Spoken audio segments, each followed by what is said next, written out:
Now, innovation is happening across Africa in many different sectors, from agriculture to banking, education to energy, and in broadcasting.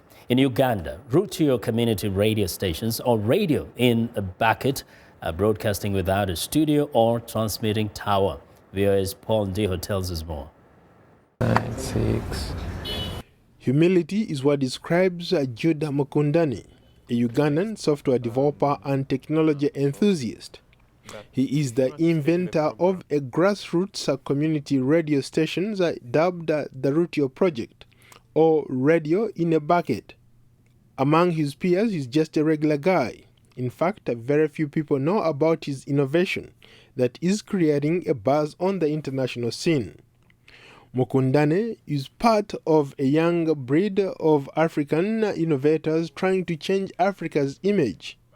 His love and passion for technology inspired him to build from scratch a grassroots community radio station. I'm into technology for the grassroots, and the kinds of projects that I'm working on or that interest me are projects that try to reduce technology to a level where people at the grassroots are able to take it and apply it to their life.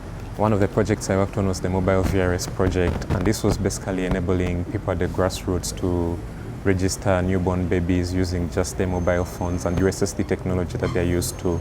They would send in basic information, and that information would be used to print certificates for newborn babies in real time. And that's been rolled out in Uganda, it's being rolled out in Mozambique.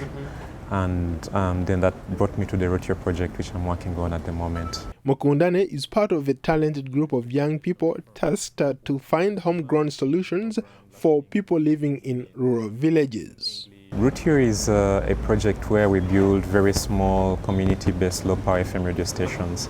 These radio stations are small enough to fit in a bucket. We've basically taken out all the expensive equipment, but put a mobile phone and an FM transmitter in a bucket, and so that plays audio content that's broadcast out to the communities, and people receive them using their normal radio receivers. They don't need any specialized applications or smartphones. It's the normal radios that they're using at the moment. Rutio grew out of the recognition that despite the wonders of mobile telephones and the internet, radio is still a vibrant medium in many places across Africa.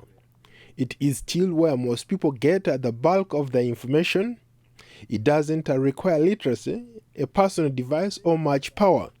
It is transmitted free of charge, and it comes built in many of the phones used around the world. The idea is that these radio stations should be owned by the people who depend a lot on radio, so that they do not feel like they are left out by mainstream radio at the moment. Technology analysts say Rutio stations are designed to best serve rural citizens and bridge the gap between our communities and the currently available commercial stations, which are located within the business centers hindering access. Jude Mukundane says the Rutio project has had some successes as well as many challenges. It was a challenge because we were proposing radio at a scale that the UCC is not used to licensing. Typical radio stations are about 1 kilowatt. Our stations run at a maximum of 25 watts. So that's nothing compared to a typical radio station.